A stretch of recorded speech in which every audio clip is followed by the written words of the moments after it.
Hello students, आज फिर हम इस वीडियो में क्लास 10th मैथ्स में ट्रिग्नोमेट्रिक रेशियोज़ का एक और क्वेश्चन देखेंगे। ठीक है, ये भी क्वेश्चन बहुत इंपॉर्टेंट है। पहले क्वेश्चन पढ़ेंगे, उसके बाद हम इसका सॉल्व करेंगे। ठीक है, तो क्वेश्चन है कि in triangle A B C if angle B is equal to 90 degree, B C is equal to 7 centimetre and A C minus A B is equal to 1 centimetre, then find the value of cos A minus sine A. ठीक है, तो ये हमको right angle triangle A B C दिया हुआ है, right angle triangle A B C, जहाँ पे एंगल बी क्या है मेरा 90 डिग्री है, और क्या दिया हुआ है बी सी का लेंथ दिया हुआ है। बी सी का लेंथ कितना है 7 सेंटीमीटर, तो बी सी ये है जिसका लेंथ दिया हुआ है 7 सेंटीमीटर। ठीक है, और क्या दिया हुआ है A C minus A B का, ए सी और माइनस ए बी का वैल्यू दिया है 1 सेंटीमीटर। इसमें दो साइड के डिफरेंस का लेंथ दिया हुआ है।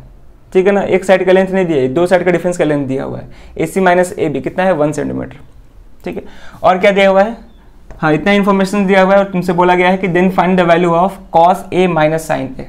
ठीक है, यानी कि इस ट्रायंगल में जो हम एंगल ऑफ रेफरेंस कंसिडर करेंगे वो क्या होगा, मेरा angle of reference angle A होगा।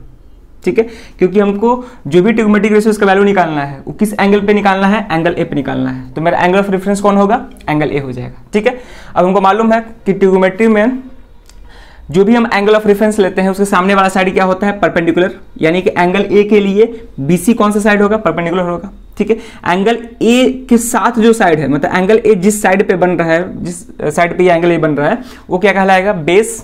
और जो एंगल मेरा 90 डिग्री है, जो एंगल मेरा 90 डिग्री है उसके सामने वाला साइड क्या होता है, हाइपोटेनस होता है। ठीक है, तो क्वेश्चन में हमको बस इतना इंफॉर्मेशन दिया है, बीसी का लेंथ दिया हुआ है, बीसी का लेंथ दिया है, एसी माइनस ए बी का भी लेंथ दिया हुआ है 1 centimetre, AC minus A B का वैल्यू दिया है 1 सेंटीमीटर। हमको निकालना है cos A minus sine A का डिफरेंस। तो हम करेंगे क्या कि पहले कॉस ए निकालेंगे, कॉस ए का वैल्यू क्या होगा, फिर साइन ए का वैल्यू निकालेंगे, दोनों वैल्यू को पुट करेंगे और यहाँ से हम डिफरेंस निकाल सकते हैं आसानी से। ठीक है, तो पहले हम वही करेंगे, कॉस ए और साइन ए का वैल्यू निकालेंगे। ठीक है, तो देखते हैं कैसे होगा। तो हमको मालूम है कि अगर हम साइन थीटा लेते हैं, साइन थीटा, तो साइन थीटा किस साइड का रेशियो होता है, परपेंडिकुलर अपॉन हाइपोटेनस होता है। जो मेरा साइन थीटा होता है वह परपेंडिकुलर अपॉन हाइपोटेनस होता है। ठीक है, अगर कॉस थीटा का बात करते हैं तो कॉस थीटा होता है बेस अपॉन हाइपोटेनस।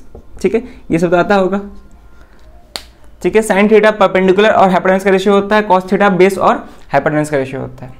चलिए, तो हमको यहाँ पे साइन ए और कॉस ए निकालना है। तो इस एंगल के लिए ये परपेंडिकुलर होगा, ये बेस होगा, ये हाइपोटेनस होगा। तो अगर हम साइन ए का बात करते हैं तो साइन ए क्या होगा, परपेंडिकुलर अपॉन हाइपोटेनस। तो एंगल ए के लिए ये परपेंडिकुलर हो जाएगा, तो यानी कि बोलेंगे sine A equal to B C upon hypotenuse कौन होगा, मेरा ए सी होगा। तो साइन ए क्या हो जाएगा, बी सी अपॉन ए सी। तो यहां से हम कह सकते हैं कि मेरा जो साइन ए है इस ट्रायंगल में, इस पर्टिकुलर ट्रायंगल में साइन ए जो होगा वो बीसी अपॉन एसी होगा। ठीक है, तो बीसी का वैल्यू तो हमको मालूम है 7 सेंटीमीटर। ठीक है, लेकिन एसी का वैल्यू हमको नहीं मालूम है, एसी का वैल्यू नहीं मालूम है, फाइंड करना पड़ेगा। उसी तरह अगर हम कॉस ए का बात करते हैं तो cos A base upon hypotenuse, तो एंगल ए के लिए बेस कौन होगा, मेरा ए बी होगा, तो A B upon hypotenuse, hypotenuse कौन होगा, एंगल ए के लिए एसी ही होगा, ए बी अपॉन एसी। ठीक है, यानी कि हमको साइन ए निकालने में एसी नहीं मालूम है और कॉस ए निकालने के लिए ए बी और एसी दोनों ही नहीं मालूम है। ठीक है, तो हम कोशिश करेंगे कि जो भी इंफॉर्मेशन क्वेश्चन में दिए हुए हैं उसका यूज करके हम ए बी का वैल्यू निकालेंगे और एसी का वैल्यू फाइंड करने की कोशिश करेंगे। यानी कि ए बी का लेंथ निकालेंगे और एसी साइड का भी लेंथ निकालने की कोशिश करेंगे, जो क्वेश्चन में इंफॉर्मेशन दिए हैं उसका यूज करके। ठीक है, तो जैसे ही हमको इन दोनों साइड का लेंथ मालूम चल जाएगा, हम आसानी से साइन ए और कॉस ए का वैल्यू निकाल सकते हैं। एक बार जब वैल्यू निकल जाएगा यहाँ पे पुट कर देंगे, आंसर आ जाएगा। ठीक है, तो पहले हम क्या करते हैं कि ए बी और ए सी का लेंथ निकालने की कोशिश करते हैं, जो भी इंफॉर्मेशन गिवन है उससे। ठीक है, तो जो चीज़ गिवन है उसको पहले लिखते हैं, यहाँ पे सॉल्यूशन देखते हैं। गिवन है मेरा गिवन है B C is equal to 7 centimetre, B C का लेंथ दिया हुआ है 7 centimetre and A C minus A B का लेंथ दिया हुआ है, A C minus A B का लेंथ दिया हुआ है, कितना है ये 1 सेंटीमीटर। ठीक है, तो क्वेश्चन में ये चीज इंफॉर्मेशन दिया है, बीसी का length 7 centimetre, AC minus A B equal to 1 centimetre. ठीक है, अब हम क्या करेंगे यहाँ पे, तो एक काम कर सकते हैं कि दो साइड अननोन है हमको, एसी भी नहीं मालूम है, ए बी भी नहीं मालूम है, तो किसी भी एक साइड को हम x मान लेते हैं। ठीक है, मान लीजिए हम ए बी का लेंथ को x मान लेते हैं, तो हम ए बी के लेंथ को अगर x मान लेंगे तो एसी क्या हो जाएगा, एसी बराबर 1 प्लस ए बी यानी कि 1 प्लस एक्स हो जाएगा। तो हम क्या करेंगे कि ए बी के लेंथ को x मान लेते हैं। ठीक है, क्योंकि यहाँ पे दो अननोन साइड है जिसका हमको लेंथ फाइंड करना है, तो हम कहते लिखते हैं कि let the length of A B B x centimetre मान लिया इसका लेंथ। ठीक है, अब जब हम ए बी को x सेंटीमीटर मान लेंगे तो एसी का लेंथ कितना होगा, 1 प्लस एक्स होगा। कैसे, देखो हमको मालूम है कि AC माइनस ए बी 1 सेंटीमीटर है, तो AC माइनस एक्स करेंगे तो किसके इक्वल होगा, 1 के इक्वल। ठीक है, यहाँ पे AC माइनस ए बी अब दिखाते हैं अभी, तो यहाँ से क्या हो जाएगा, AC माइनस ए बी का लेंथ कितना है मेरा, ए बी का लेंथ x है, ए बी का लेंथ कितना माने हैं हम, x माने हैं, तो ए बी का x रख देते हैं इक्वल टू 1। यानी कि यहाँ से AC कितना आ जाएगा, यहाँ से AC आ जाएगा 1, ये उधर जाएगा तो प्लस x हो जाएगा, AC equal to 1 plus x centimetre. ठीक है, यानी कि मेरा AB का लेंथ x है तो AC का लेंथ कितना होगा, 1 प्लस एक्स सेंटीमीटर। ठीक है, चलिए अब x का वैल्यू फाइंड करना है। अब जैसे ही x फाइंड कर लेंगे हम आसानी से यहाँ पे x का वैल्यू पुट करके AC और AB दोनों निकाल सकते हैं। तो अब x फाइंड करना है हमको, तो कैसे करेंगे, इस लेंथ को AB के लेंथ को हम x माने हैं और ये 1 प्लस एक्स है, और ये ट्राइंगल जो है राइट एंगल ट्राइंगल है, ये ट्राइंगल राइट एंगल ट्राइंगल है, तो इस पे हम आसानी से पाइथागोरस थ्योरम लगा सकते हैं। ठीक है, तो पाइथागोरस थ्योरम लगा रहे हैं, तो by Pythagoras theorem by Pythagoras theorem.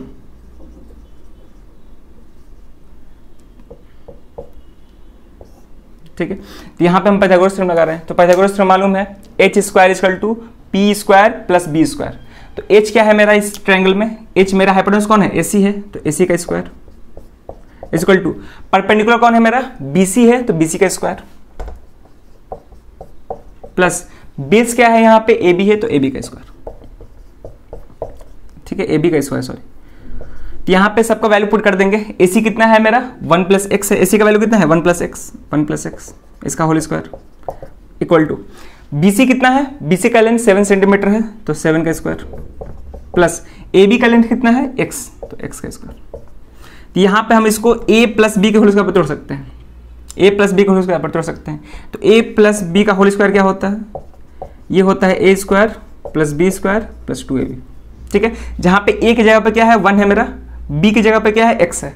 ठीक है, तो a की जगह पे 1 रखेंगे, b की जगह पे x रखेंगे, तो अगर इसको तोड़ेंगे तो क्या आ जाएगा, a की जगह पे 1 है यानी कि 1 का स्क्वायर 1 प्लस b का स्क्वायर का मतलब x का स्क्वायर क्या होता है, x स्क्वायर प्लस 2ab यानी कि 2 into 1 into x, 2 into 1 into x कितना हो जाएगा, 2x हो जाएगा, इज इक्वल टू 7 का स्क्वायर कितना होता है, 49 प्लस एक्स स्क्वायर। ठीक है, यहाँ तक कोई दिक्कत है, उसके आगे सॉल्व करते हैं। ठीक है, तो यहाँ से हम देख रहे हैं कि एक्स स्क्वायर और एक्स स्क्वायर कैंसिल हो जाएगा। अगर एक्स स्क्वायर को उस तरफ भेजेंगे तो एक्स स्क्वायर माइनस एक्स हो जाएगा, कैंसिल हो जाएगा, तो यहीं पे डायरेक्ट कर देते हैं। ठीक है, तो यहाँ पे क्या बच गया मेरा, 1 प्लस 2x बच गया, 1 प्लस 2x बच गया। तो क्या करेंगे, 1 को उधर ले जाएंगे, तो यहाँ पे बच जाएगा 2x बराबर 1 उधर जाएगा तो क्या हो जाएगा, माइनस हो जाएगा, 49 माइनस 1 48 हो जाएगा। तो यहाँ से x का वैल्यू कितना आ गया मेरा, 48/2 यानी कि 24। ठीक है, यानी कि यहाँ पे x का वैल्यू मेरा 24 आ गया। अब जैसे ही x निकल गया तो हम AB के लेंथ को कितना माने थे, x माने थे, AB का लेंथ कितना है, x, यानी कि AB का लेंथ कितना हो जाएगा, 24 सेंटीमीटर। ठीक है, और AC के लेंथ को क्या माने हैं, 1 प्लस एक्स, यानी कि 1 प्लस 24 कितना हो जाएगा, 25 हो जाएगा। तो इसको दिखाते हैं यहाँ पे, इसको यहाँ तक नोट कर लीजिए, उसके बाद इसको क्लीन करते हैं। ठीक है, हो गया, चलो अब इस साइड हम क्लीन किए हैं,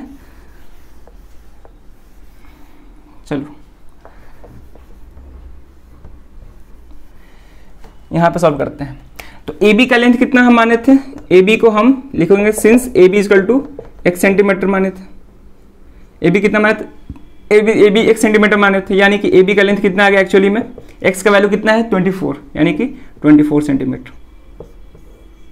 तो ए बी का लेंथ हमको मालूम चल गया, जो कि कितना है 24 सेंटीमीटर। ठीक है, चलो उसी तरह ए सी का वैल्यू निकाल सकते हैं। तो ए सी मेरा क्या है, ए सी यहाँ पर लिखा हुआ है, ए सी कितना है, ए सी है 1 प्लस एक्स, ए सी 1 प्लस एक्स है। क्या करेंगे यहाँ पे, क्या करेंगे यहाँ पे, x की जगह पे 24 रख देंगे। x कितना है 24, यहाँ पे 24 रख देते हैं सेंटीमीटर। तो कितना वैल्यू आ गया AC का 25 सेंटीमीटर। AC मेरा आ गया 25 सेंटीमीटर। ठीक है, और आंसर सही कि गलत है हम इसको चेक भी कर सकते हैं। अगर हम AC माइनस AB करेंगे तो 1 आना चाहिए। फिर यहाँ पे चेक करते हैं AC कितना है 25 माइनस 24 कितना आना चाहिए, 1 आना चाहिए, आ रहा है। ठीक है, चलो इसका मतलब मेरा आंसर पूरी तरह से सही है। तो इस ट्रायंगल में, अब इस ट्रायंगल में तीनों साइड का लेंथ मालूम चल गया।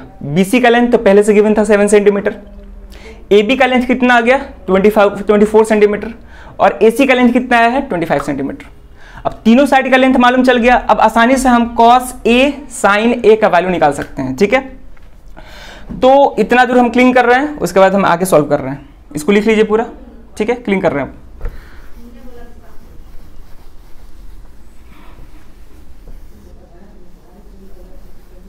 ठीक है, चलो तो एक एक करके हम cos A निकालते हैं पहले, उसके बाद sin A निकालते हैं। नाउ ठीक है, cos A निकालते हैं। तो cos थीटा किसका रेशियो होता है, बेस अपॉन हाइपोटेन्यूज का रेशियो होता है। ठीक है, तो एंगल A के लिए बेस क्या होगा मेरा, AB होगा। ठीक है, cos बेस अपॉन हाइपोटेन्यूज का रेशियो होता है, तो एंगल A के लिए बेस क्या होगा मेरा, AB होगा, और हाइपोटेन्यूज कौन होगा मेरा, AC होगा। तो क्या हम AB अपॉन AC कर सकते हैं। ठीक है, तो cos A यहाँ पे एंगल A के लिए बेस AB, हाइपोटेन्यूज क्या है मेरा AC। वैल्यू पुट करते हैं। AB का वैल्यू कितना है मेरा 24 सेंटीमीटर, सेंटीमीटर कैंसिल हो जाएगा तो लिख नहीं रहे हैं। AC का लेंथ कितना है 25। ठीक है, यानी कि cos A किसके इक्वल आया 24/25। तो यहाँ पर नोट कर ले रहे हैं cos A इक्वल टू 24/25। कोई दिक्कत है यहाँ तक, नहीं होना चाहिए। उसके बाद हम sin A निकाल रहे हैं, और क्या चाहिए हमको, sin A चाहिए, sin A। sin थीटा किसका होता है रेशियो, परपेंडिकुलर और हाइपोटेन्यूज का रेशियो होता है। sin theta perpendicular upon hypotenuse का रेशियो होता है। तो यहाँ पे थीटा की जगह पे क्या है मेरा एंगल A है, तो एंगल A के रिस्पेक्ट में मेरा परपेंडिकुलर क्या होना चाहिए, BC होना चाहिए, मतलब सामने वाला साइड होना चाहिए BC, और एंगल A के रिस्पेक्ट में हाइपोटेन्यूज क्या होना चाहिए, AC होना चाहिए। यानी कि अगर sin A का बात करेंगे तो sin A मेरा BC अपॉन AC हो जाएगा। sin A कितना हो जाएगा, BC अपॉन AC। तो sin A BC upon AC। ठीक है, अब देखते हैं BC का लेंथ कितना है 7 सेंटीमीटर, ये पहले से ही दिया हुआ था 7 सेंटीमीटर, और AC का लेंथ कितना है, AC का लेंथ आया है यहाँ पे 25 सेंटीमीटर। ठीक है, सेंटीमीटर कैंसिल हो जाएगा, तो sin A का वैल्यू कितना आ गया 7/25। तो यहाँ पे लिख रहे हैं हम therefore sin A is equal to 7/25।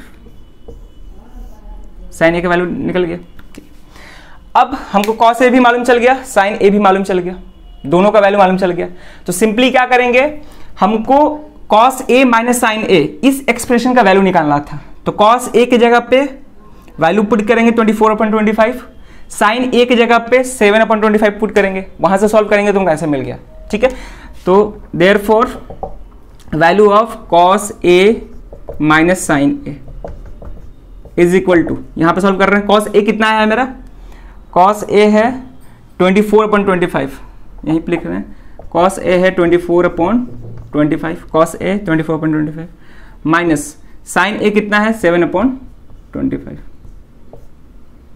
ठीक है, cos A है 24/25 और sin A कितना है 7/25, वैल्यू पुट कर दिया। अब इसको सॉल्व करेंगे तो एलसीएम मेरा 25 हो जाएगा, और यहाँ पे बचेगा 24 माइनस 7। ठीक है, एलसीएम 25 ही होगा, उसके बाद यहाँ पे 24 माइनस 7। ठीक है, अब 24 माइनस 7 कितना होता है 17 हो जाएगा। ठीक है, तो यानी कि वैल्यू कितना आ गया 17/25, 4 3 7 है। तो 24 माइनस 7 17/25 आ गया, यानी कि ये मेरा क्या हो गया, लिखेंगे hence cos A minus sine ए, इसका वैल्यू कितना आ गया 17/25 and this will be the final answer. ठीक है, आई होप ये क्वेश्चन समझ में आया होगा, हर चीज़ को बता दें, हर चीज़ एक्सप्लेन कर दिए हैं। बहुत इंपॉर्टेंट क्वेश्चन था, आप लोग इसको फिर से घर पे खुद से बनाना है। ठीक है, अगले वीडियो में एक और ट्रिग्नोमेट्रिक रेशियोज का ही क्वेश्चन देखेंगे और भी बहुत सारे क्वेश्चंस हैं जिसको हम एक एक वीडियो करके हम देखेंगे। ठीक है, तब तक के लिए थैंक्स।